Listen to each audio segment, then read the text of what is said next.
Ipinagdiwang ng bayan ng UP ang ika-22nd Women and Disabilities Day upang bigyang pugay ang kakayahan at kontribusyon sa lipunan ng mga kababaihang may kapansanan.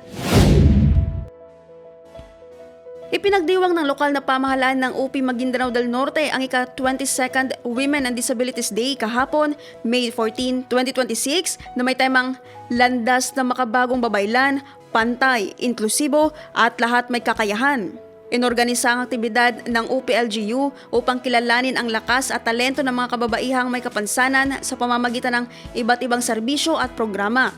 Dinaluhan ang aktibidad ni Attorney John Rangal Nadua bilang kinatawan ni Governor Dato Tuco Mastura, Dato Ali Lidasan bilang kinatawan ni Board Member Dato Michael Sinswat at Mayor Maria Rona Cristina Piang Flores kasama ang iba pang lokal na lider.